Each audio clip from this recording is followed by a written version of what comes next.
let's look at building bridges, Australian universities leading educational transformation in India. Pooja Jayaram, SVP and Head of Partnerships, APAC Australia Ed Emeritus, will moderate insights into how Australian universities are innovating and collaborating with Indian counterparts. Super excited to be here discussing this session on how Australian universities are leading transnational education in India through collaborations, partnerships.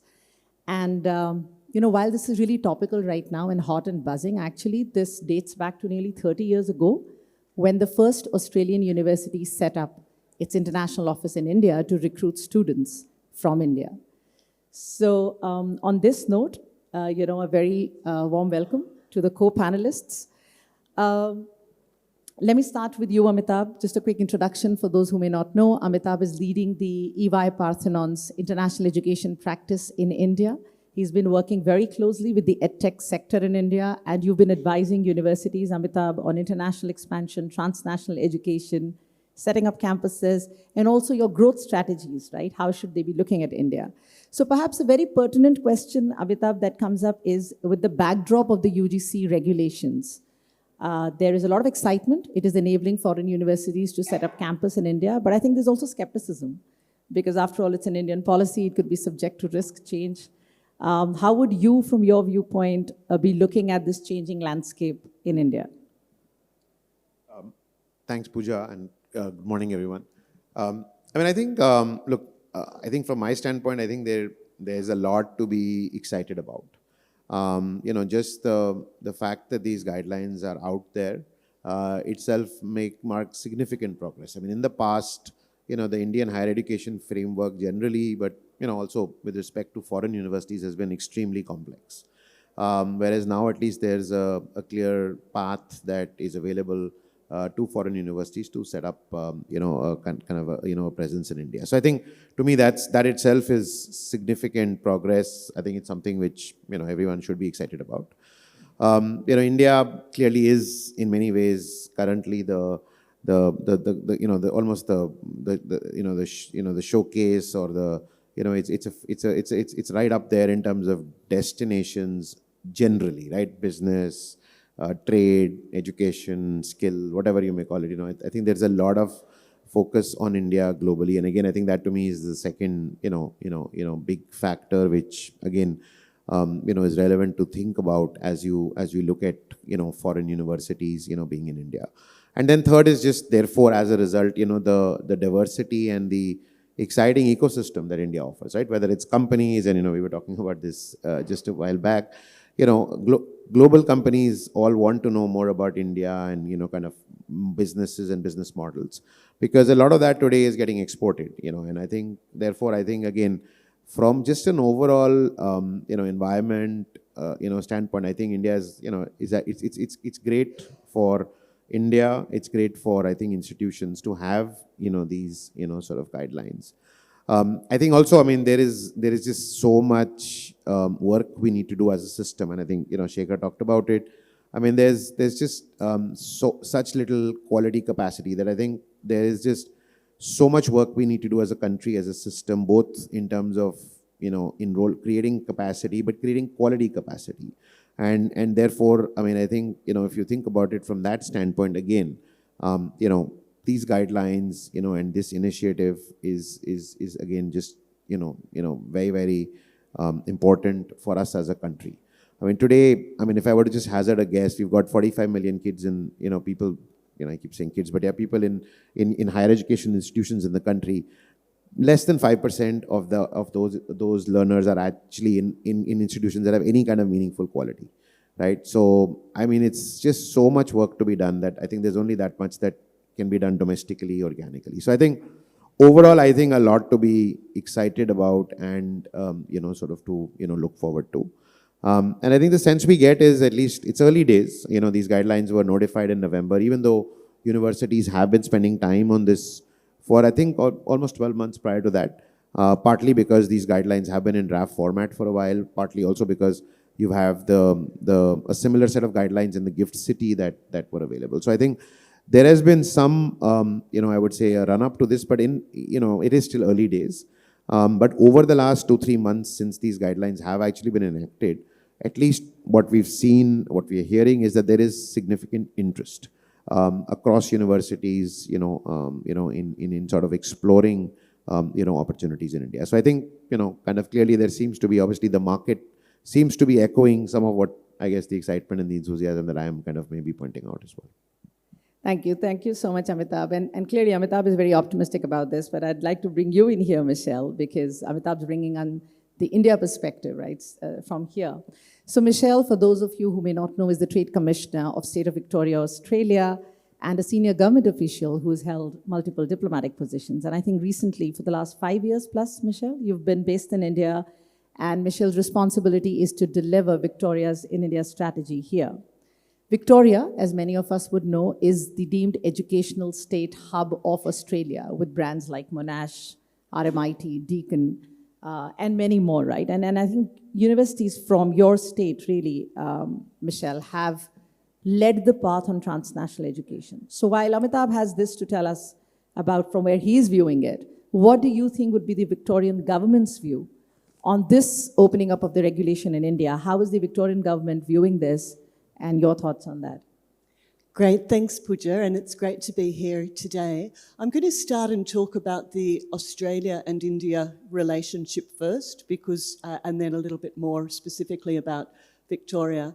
From the Australia-India relationship, it's been deep and well run for many, many years, but you'd be aware that we've now got a free trade agreement, an economic cooperation agreement, and that agreement is set to grow. This is the first major economy to have this sort of relationship with India. So Australia already had a solid relationship, but this over the last 12 months, 18 months of awareness raising has completely transformed Australia's views of India.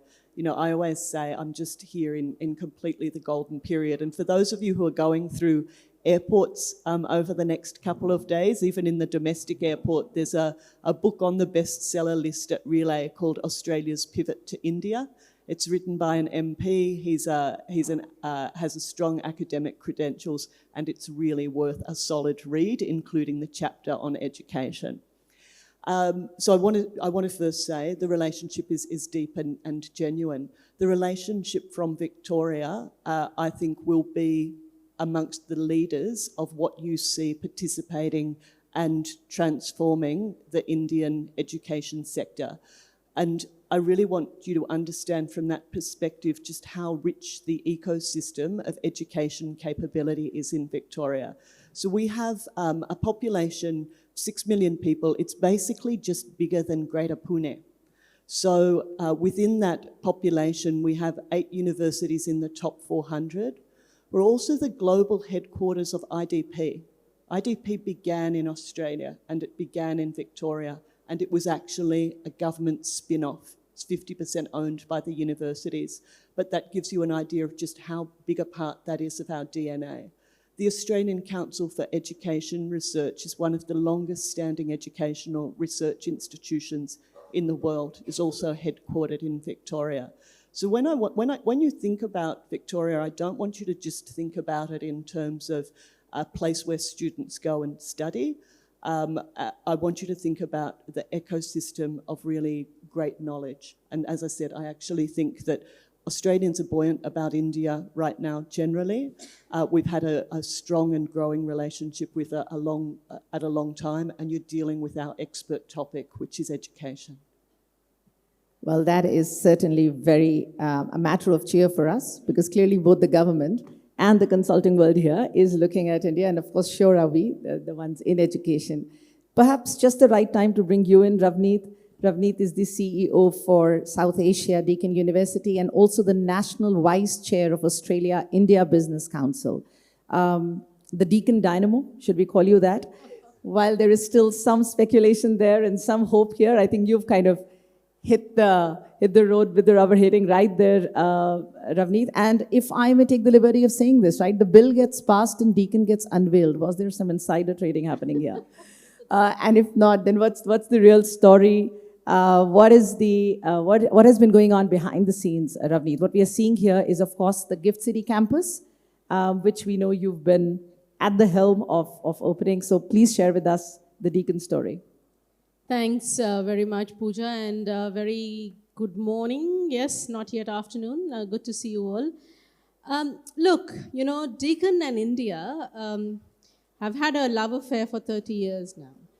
So Deakin was the first international university from anywhere in the world to set up an office in India.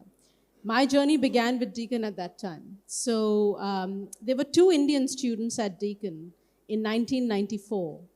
And today we have more than 3,000 Indian students a year, studying at Deakin University. So the journey has been a beautiful journey, and I think it's been, I can probably say the top 3, and Michelle's going to smile because she knows what I'm going to say next. I think it's passion for Deakin. India, if you talk to anyone at Deakin today, and even I would say 1 decade back, they actually talk about India with passion, with commitment, with a sense of belonging. And to me, that's a really important tool for collaboration. So Deakin and India have collaborated, with a lot of passion. I think it is about persistence and patience. We've been patient, 30 years in the making, so it hasn't happened overnight. Those colleagues who think that, you could come to India and you could really set up a really lucrative business, make a lot of money, take a lot of students, it's not happening because it doesn't work like that. You've got to invest time, effort, and money, in my view, to really have a sustained approach to collaboration. And that's what Deakin's done. I think the other thing is commitment, leadership, and people. So people in India, we are committed. I've had people in my office who've been on the journey with me for 30 years. So there is consistency. There is this legacy that's being built. I think the other thing is the leadership of Deakin University believes in India. So when you make the decisions, when you go out and you talk to the partners, I think it's this sense about what Deakin is today, India has helped shaped it. So it's not just giving to India, it's also taking from India. So we've learned a lot from India. We have the highest number of PhD students in Deakin that are from India, contributing to the world through the research. So it's a joint partnership, it's reciprocal, and it believes in each other. I think that's what India is. Gift City happened because, the thing to me and my Vice Chancellor was, what next? We have very strong partnerships. We have in-country programs. We have a joint academy with IIT Madras. So what does the future look like? And then we said, if we have to do it, we should be the first to do it. And if we are going to be the first to do it, we have to start now. So that's how the conversation started.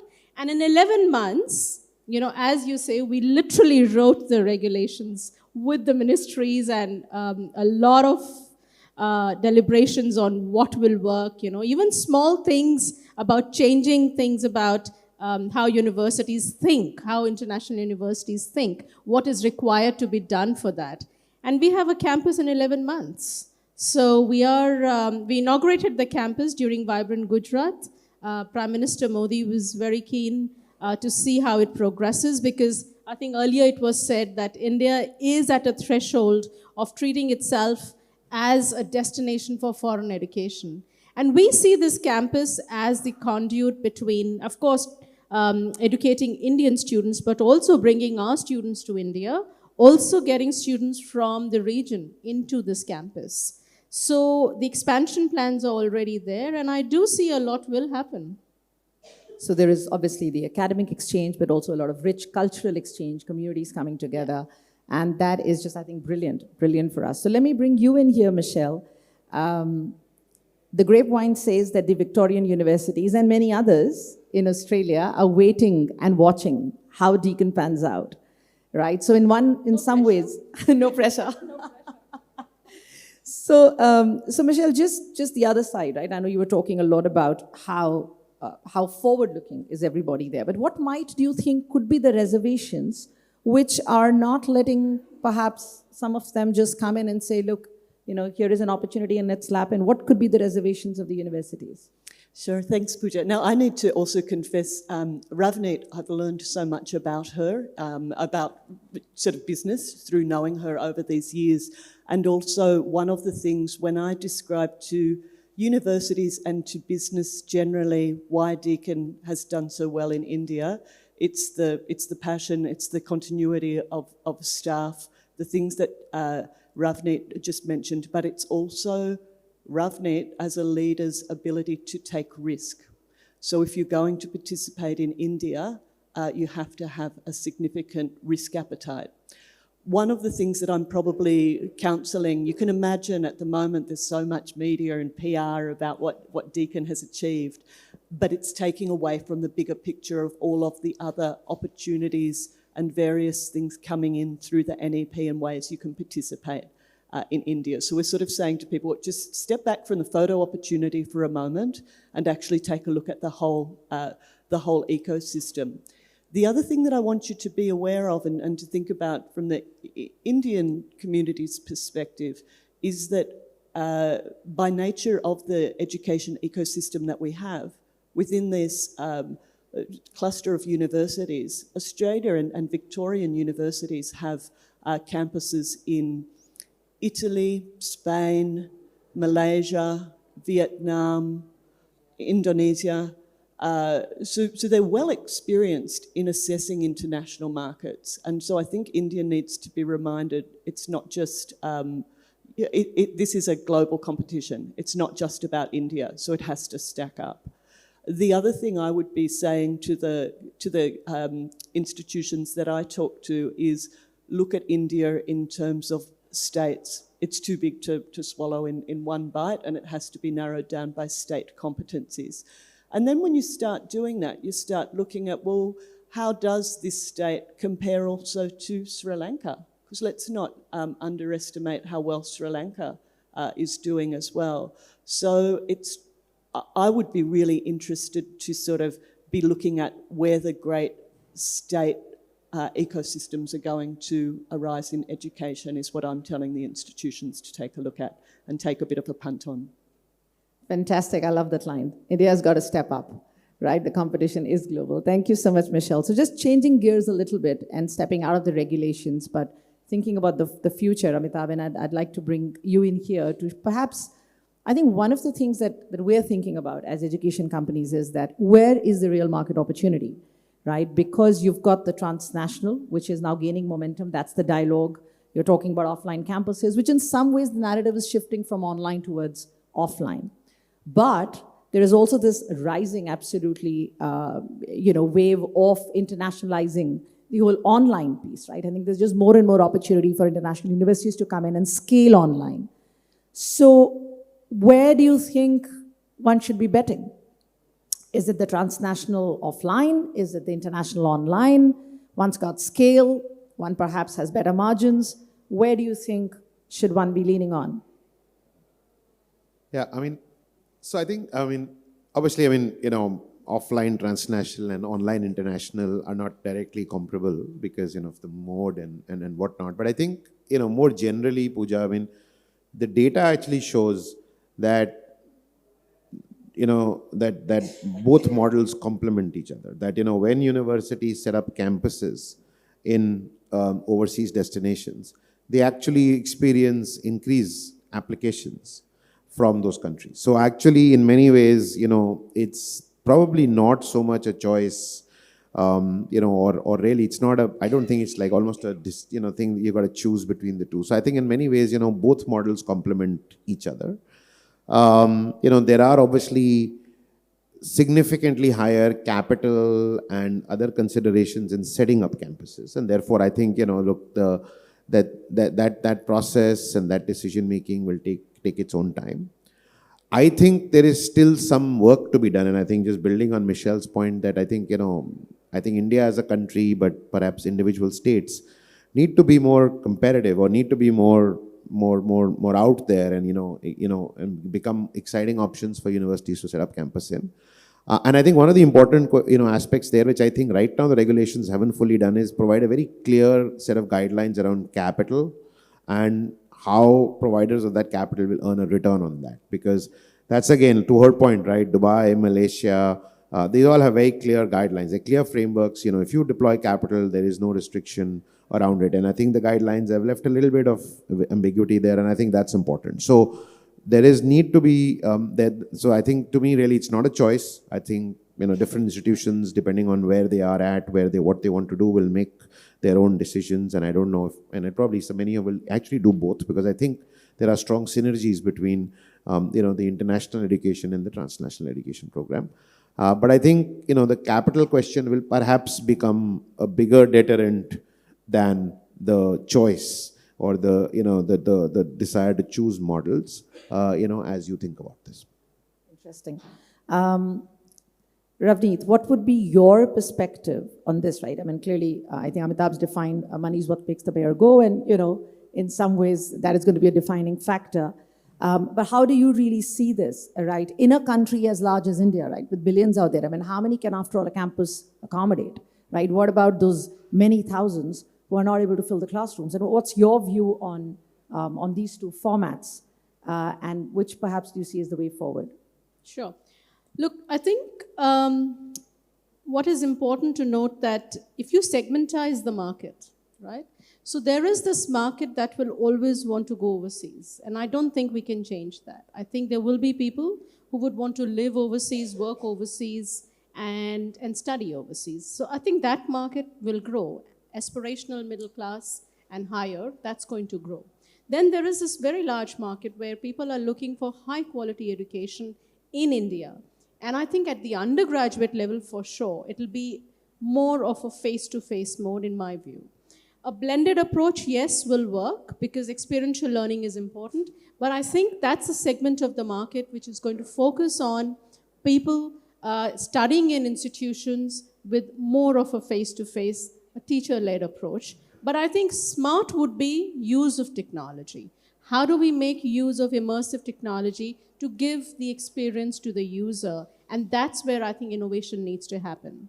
I think the third segment of the market is where we look at, for example, what Deakin did. Foreign universities setting up in India, pay a premium, but what do you get as the value addition is going to be the answer.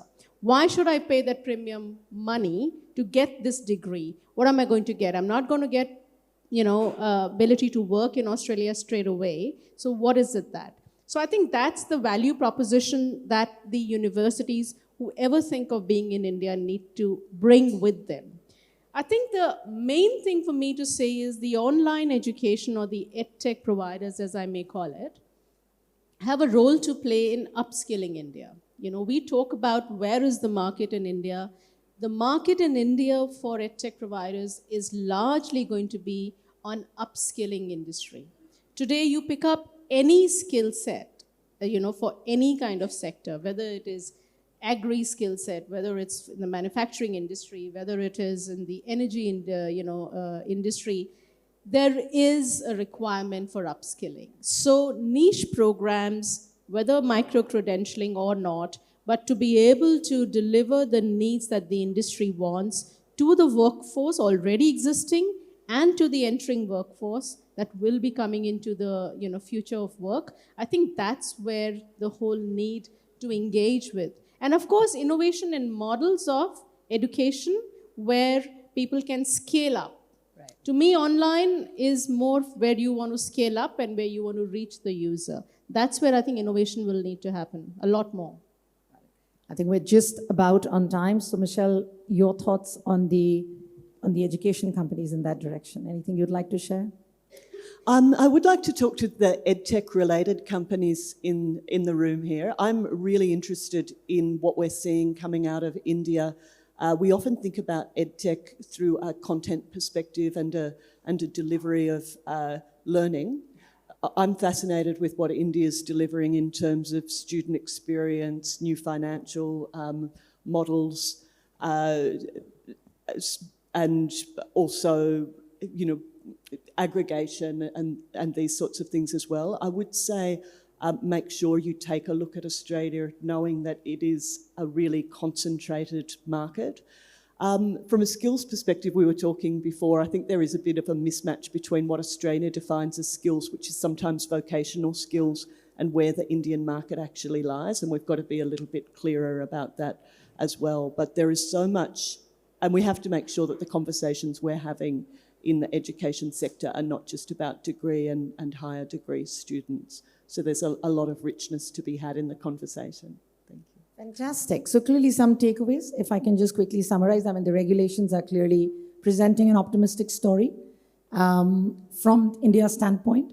But we heard Michelle say that, look, India's got to step up, right? Just because the regulations are opening up, it doesn't mean that someone's really going to come in unless we really step up the game. So thanks for reminding us on that, Michelle. And Ravneet and Amitabh, you brought in the perspective of segmentation, right? I mean, there is the transnational, the international, and of course, space for both, right? And in many ways, you're talking about upskilling, which is going to happen through scaling education online. But then there is also a huge opportunity out there for delivering high quality education in class and blended. So with that, I think the sun is clearly rising in the east. And thank you very much to the panelists. Thank you very much, audience, for being here. Thank you. Thank you.